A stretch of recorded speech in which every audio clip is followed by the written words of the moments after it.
سورۃ المائدہ کی آیت نمبر 35۔ الحمدللہ وکفی، سلام علی عبادہ الذین اصطفی، خصوصاً علی سید الرسل وخاتم الانبیاء وعلى آلہ واصحابہ الاتقیاء، اما بعد فاعوذ باللہ من الشیطان الرجیم، بسم اللہ الرحمن الرحیم۔ یا ایہا الذین آمنوا اتقوا اللہ وابتغوا الیہ الوسیلہ وجاہدوا فی سبیلہ لعلکم تفلحون۔ یا ایہا الذین آمنوا، اے ایمان والو، اتقوا اللہ، اللہ سے ڈرتے رہو، وابتغوا الیہ الوسیلہ، اور تلاش کرو اس تک پہنچنے کے راستے، وجاہدوا فی سبیلہ، اور جہاد کرو اس کے راستے میں، لعلکم تفلحون، تاکہ تم فلاح پا جاؤ۔ اس آیت مبارکہ میں اللہ رب العالمین نے 3 حکم ارشاد فرمائے ہیں۔ میرے عزیز دوستو، اللہ رب العالمین جو ہمارے مالک، خالق، رازق ہیں، ہمیں پالنے والے ہیں، ہماری تمام ضرورتوں کو پورا کرنے والے اللہ رب العالمین ہے۔ ایک بندے کو فطرتی طور پہ سکون اسی وقت ملتا ہے جب وہ اپنے اللہ سے جا ملتا ہے۔ اللہ کرے اللہ پاک سے ہماری جب ملاقات ہو تو اللہ ہم سے راضی ہو۔ اللہ پاک نے اس کے لیے 3 حکم بیان فرمائے۔ فلاح، فوز، کامیابی حاصل کرنے کے لیے 3 کام کرو۔ ایک فرمایا اللہ سے ڈرتے رہو، دوسرا حکم دیا کہ اس کا قرب حاصل کرنے کے لیے، اس کے نزدیک ہونے کے لیے ایسے اعمال اور ایسے اسباب اختیار کرو جس سے اس کی محبت نصیب ہو۔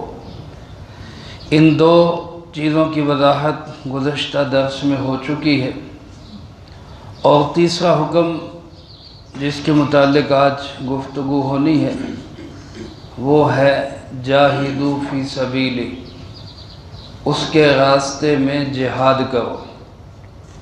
جہاد بھی ایک عمل ہے، اللہ تک پہنچنے کا ایک راستہ ہے، تو سارے اعمال میں یہ بھی داخل ہے، لیکن اس کو الگ سے ذکر اس لیے کر دیا کہ جہاد کی عظمت اور اہمیت سارے اعمال سے زیادہ ہے۔ حضور نبی کریم صلی اللہ علیہ وآلہ وسلم نے ارشاد فرمایا، اسلام کی بلند ترین چوٹی وہ جہاد ہے، ذروۃ سنامہ الجہاد۔ جہاد کا لفظی معنی کوشش، جد و جہد اور محنت ہے، لیکن ہر جد و جہد اور کوشش وہ جہاد نہیں، بلکہ وہی جد و جہد اور کوشش جہاد کہلائے گی جس کا مقصد فی سبیلہ، اللہ کے راستہ ہوگا، اللہ کا راستہ ہوگا، یعنی اللہ کا نام بلند کرنے کے لیے جو جد و جہد اور کوشش ہوگی وہ جہاد کہلائے گی۔ اس معنی میں دین کی ہر محنت وہ جہاد کہلاتی ہے۔ لیکن میرے عزیز دوستو، دین کی محنت میں تبلیغ بھی ہے، دین کی محنت میں تعلیم بھی ہے، دین کی محنت میں تزکیہ تصوف بھی ہے، دین کی محنت میں مخلوق خدا کی خدمت بھی ہے، لیکن ان سب میں بھی جو سب سے افضل ترین جہاد ہے وہ اللہ کے راستے میں میدان میں اترنا اور اللہ کے اور دین کے دشمنوں سے مقابلہ کرنا، یہ سب سے بڑا جہاد ہے۔ اور یہ وہ جہاد ہے جس کے متعلق رسول اللہ صلی اللہ علیہ وآلہ وسلم نے ارشاد فرمایا کہ ان الجنت تحت ظلال السیوف، بے شک جنت تلواروں کے سائے میں ہے۔ اور ایک حدیث مبارک میں آپ علیہ السلام نے ارشاد فرمایا کہ اللہ پاک نے جنت کے 100 درجے بنائے ہیں، اور سب سے جو اعلیٰ درجہ ہے جنت کا وہ فرمایا جنت الفردوس ہے۔ اللہ پاک ہم سب کو نصیب فرمائے۔ اور اس کے ساتھ ہی فرمایا کہ یہ اللہ نے ان لوگوں کے لیے تیار کیا ہے جو اللہ کے راستے میں جہاد کرتے ہیں۔ جہاد میرے عزیز دوستو ایک اجتماعی فریضہ ہے اور ایک ایسا عمل ہے جس کو اکیلے نہیں کیا جا سکتا۔ تو جہاں اجتماعی فریضہ آئے گا وہاں کسی نہ کسی کی قیادت اور امامت کی بھی ضرورت پیش آئے گی۔ اس لیے یہ کوئی ایسا کام نہیں کہ ایک بندہ اٹھ کے یا 2-4 بندے اٹھ کے وہ اعلان کریں جی ہم جہاد کر رہے ہیں، کہ ایسے جہاد نہیں ہوتا۔ اس کے لیے اجتماعی شکل ہے، ایک امیر ہے، مسلمانوں کا امیر ہو، وہ حاکم وقت ہو، یا وہ دینی اعتبار سے مسلمانوں کا ذمہ دار ہو، عالم ہو، یا علماء کی ایک جماعت ہو، وہ متفقہ فیصلہ کرے کہ اب جہاد ہوگا تو وہ جہاد کہلاتا ہے۔ جس طرح بر صغیر پاک و ہند میں جب انگریز نے اپنے ناپاک اور گندے قدم رکھے تو الحمدللہ علماء کرام نے انگریز کے خلاف جہاد کا اعلان کیا۔ حضرت امام شاہ ولی اللہ رحمۃ اللہ علیہ سے لے کر شاہ اسماعیل شہید، سید احمد شہید رحمۃ اللہ علیہ تک یہ تمام حضرات انگریز کے خلاف جہاد کرتے کرتے اپنی زندگی گزار گئے۔ کسی کو شہادت ملی، کسی کو نہ ملی، لیکن سب نے اس کے خلاف جہاد کیا۔ پھر ان سے آگے حضرت شیخ الہند مولانا محمود حسن رحمۃ اللہ علیہ نے اس کا انداز بدلا لیکن جہاد جاری رکھا، اور جو جہاد حضرت شیخ الہند رحمۃ اللہ علیہ نے جاری رکھا وہ جہاد آج تک بھی جاری ہے۔ پہلے انگریز کے خلاف تھا، اب انگریز کے نظام کے خلاف ہے، اور انشاءاللہ العزیز یہ جہاد مسلسل جاری رہے گا یہاں تک کہ ہم اپنی منزل تک پہنچے۔ کچھ علاقے ہوتے ہیں جہاں پہ علماء فیصلہ کرتے ہیں کہ اب مسلح جہاد ہوگا، وہاں مسلح جہاد ہی جہاد کہلائے گا۔ کچھ علاقے ہوں گے جہاں پہ علماء کا فیصلہ ہوگا کہ یہاں مسلح جہاد کا ابھی وقت نہیں یا ابھی ضرورت نہیں، وہاں غیر مسلح جہاد ہی جہاد کہلائے گا۔ جیسا کہ ہمارے وطن عزیز پاکستان میں مسلح جہاد کی علماء کرام نے ابھی اجازت نہیں دی، نہ اس کی ضرورت محسوس کی جاتی ہے۔ اس لیے یہاں کسی کا بندوق اٹھانا، یہاں کسی کا جو ہے وہ گروہ بنا کر جتھا بنا کر جہاد کا اعلان کرنا، اور پھر اس کے نتیجے میں پبلک کو، بے گناہ لوگوں کو اور بالخصوص علماء امت کو شہید کرنا، یہ ہرگز جہاد نہیں ہے۔ یہ جہاد کے نام پر فساد ہے، جہاد نہیں ہے۔ اور میرے عزیز دوستو، کچھ علاقے ہوتے ہیں جیسے کشمیر ہے، فلسطین ہے، جہاں ظالموں نے ظلم کیا، یا ہمارے پڑوس میں افغانستان ہے جہاں دہشت گرد کارروائیوں کے لیے بڑی طاقتیں داخل ہوئیں، وہاں کے علماء نے مسلح جد و جہد کا اعلان کیا، وہاں جہاد وہی جہاد کہلائے گا۔ خلاصہ یہی کہ ہمیں اپنے ہر کام میں اجتماعیت کو اہمیت دینی چاہیے۔ دیکھیں حضور نبی کریم صلی اللہ علیہ وآلہ وسلم نے ارشاد فرمایا کہ ایسا وقت میری امت پہ کبھی نہیں آئے گا کہ ساری امتی گمراہی پہ متفق ہو جائے، کبھی ایسا وقت نہیں آئے گا۔ ایک گروہ، ایک جماعت، فرمایا ہمیشہ ہر دور میں ایسی رہے گی جو دین حق کو اس کی اصلی شکل میں قائم و دائم رکھے گی۔ لہذا اس سے پتہ چلتا ہے کہ ساری امت کبھی بھی گمراہی پہ اکٹھی نہیں ہو سکتی۔ تو جو امت میں مقتدر شخصیات ہیں وہ علماء ہیں، لہذا علماء کی انفرادی رائے تو غلط ہو سکتی ہے۔ اگر ایک عالم دین کسی معاملے میں ایک انفرادی رائے اختیار کرتا ہے وہ غلط ہو سکتی ہے، لیکن جہاں علماء اتفاق رائے سے کوئی رائے طے کرتے ہیں وہ رائے غلط نہیں ہو سکتی، کیونکہ اللہ کے محبوب صلی اللہ علیہ وسلم نے فرمایا میری ساری امت کبھی گمراہی پہ جمع نہیں ہوگی۔ تو اس لیے ہمیں بجائے انفرادی آراء کے پیچھے چلنے کے، کوئی اٹھتا ہے جذباتی انداز میں تقریر کرتا ہے اور ہم لوگ متاثر ہو کے کہتے ہیں جی بس جی اصل کام تو یہی کر رہا ہے لہذا ہم سب اس کے پیچھے، اور کچھ دنوں کے بعد وہ ٹھوس ہو جاتا ہے اور پھر ہم دیکھتے ہیں کہ یہ کیا ہوا۔ تو اس لیے یہ جذبات کا کام نہیں ہے، محض جوش کا کام نہیں ہے، چند دن کا کام نہیں ہے، یہ تو تحریک ہے جو مسلسل جاری رہتی، سمندر کی لہروں کی طرح ہوتی ہے، کبھی اس میں اتار آئے گا، کبھی اس میں چڑھاؤ آئے گا، کبھی یہ بلند ہوں گی، کبھی یہ پیچھے ہٹیں گی۔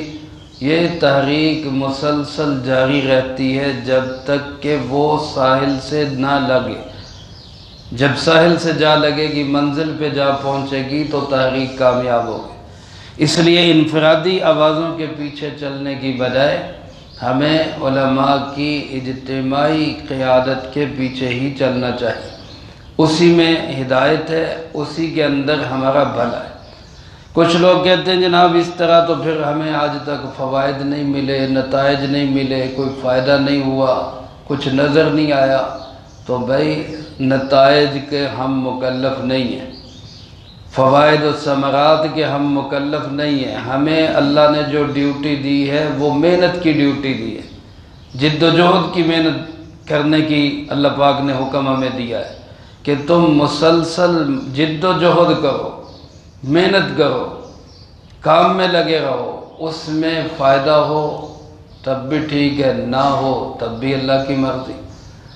جو شخص نتائج کو دیکھ کے چلتا ہے نا، اس میں دو چیزوں میں سے ایک ضرور ہوتی ہے، اگر نتیجہ حق میں آئے گا، فتح ہوگی، کامیابی ہوگی، تو یہ شخص تکبر میں مبتلا ہوگا، دیکھا جی ہم نے ایسا کیا تو یہ آ گیا، ہم نے ایسا کیا تو یہ ہو گیا۔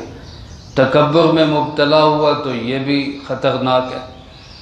اور اگر نتیجہ مخالف آ گیا تو اس میں مایوسی آئے گی، اور مایوس ہو جانا یہ بھی خطرناک ہے۔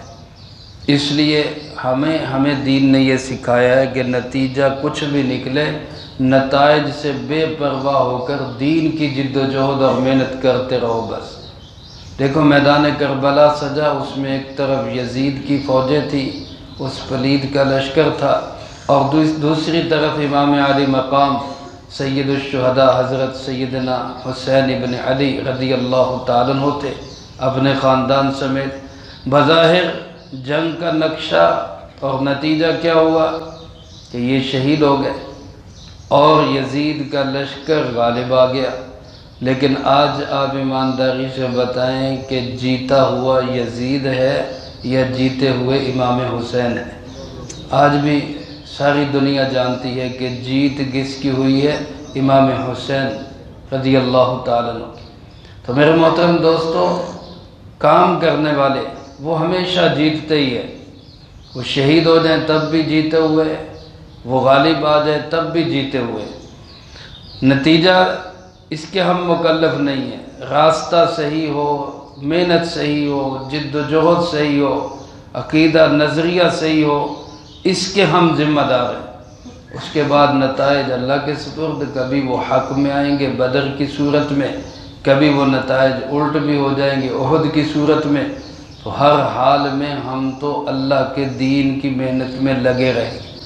اسی کو فرمایا تم جہاد کرو اللہ کے راستے میں، اسی میں تمہاری کامیابی۔ جہاد کی دو صورتیں قرآن کریم میں عام طور پہ بیان کی جاتی ہیں، جاہدوا باموالکم وانفسکم، مال کے ذریعے جہاد، جان کے ذریعے جہاد۔ اور یہاں میرے عزیز دوستو آپ غور کریں، قرآن کریم میں تقریباً ساری جگہوں پر مال کا جہاد پہلے، جان کا جہاد بعد میں، تو لہٰذا اپنا مال دین پہ لگانا یہ بھی بہت بڑا جہاد ہے۔ اپنی صلاحیتوں سے، اپنی جسمانی توانائی سے، قوت سے دین کی جد و جہد میں لگنا یہ بھی بہت بڑا جہاد ہے۔ اور ابو داؤد شریف میں روایت ہے، اس میں آپ علیہ السلام نے ایک تیسری چیز کو بیان کی ہے، وَأَلْسِنَتِكُمْ، جہاد کرو مال کے ساتھ، جان کے ساتھ اور زبان کے ساتھ۔ جہاں آپ تلوار نہیں اٹھا سکتے، جہاں آپ کلاشن نہیں اٹھا سکتے، جہاں آپ مسلح جد و جہد نہیں کر سکتے، وہاں آواز حق کو بلند کریں، سچ کی آواز کو پھیلائیں۔ تو میں آپ سب نیت کریں کہ ہم دین کی جد و جہد میں لگیں گے انشاءاللہ۔ آسان ترین شکل اس کی ہے کہ ہم دعوت و تبلیغ میں لگیں، جو جد و جہد کا آسان سا راستہ ہے۔ ہمارے لیے اس میں کوئی زیادہ مشقت بھی نہیں، کوئی مسائل بھی نہیں، اب تو اللہ نے بہت آسان کر دیا۔ تو میں آپ سب نیت کریں ہم دعوت و تبلیغ کے کام میں لگیں گے، اور اس کام میں لگ کر کسی کام کی مخالفت نہیں کریں گے، بلکہ دین کی جو جد و جہد ہو رہی ہے سب کی ہم حمایت جاری رکھیں گے۔ اللہ مجھے آپ کو سب کو اس کی توفیق نصیب فرمائے۔ بہرحال فلاح اور فوز کو پانے کا یہ مختصر نصاب اللہ پاک نے اس آیت مبارکہ میں بیان فرمایا کہ تقوی اختیار کرو، اللہ تک پہنچنے کے راستے تلاش کرو، اور اللہ کے راستے میں جہاد کرو۔ بنی اسرائیل کے لوگ ان تینوں کاموں سے بچتے تھے۔ امت محمد صلی اللہ علیہ وسلم کو حکم دیا گیا کہ اگر بنی اسرائیل جیسی گمراہی سے بچنا چاہتے ہو تو یہ تینوں کام مسلسل جاری رکھو۔ اللہ مجھے آپ کو سب کو اس کی توفیق نصیب فرمائے، جو کہا سنا اس کو زندگی میں لا کے دوسروں تک پہنچانے کی توفیق عطا فرمائے۔ اللہم انت السلام ومنک السلام، تبارکت ربنا وتعالیت یا ذا الجلال والاکرام۔ اللہم اعنا علی ذکرک وشکرک وحسن عبادتک۔ اللہم احسن عاقبتنا فی الامور کلہا واجرنا من خزی الدنیا وعذاب الآخرہ۔ اللہم واقیتا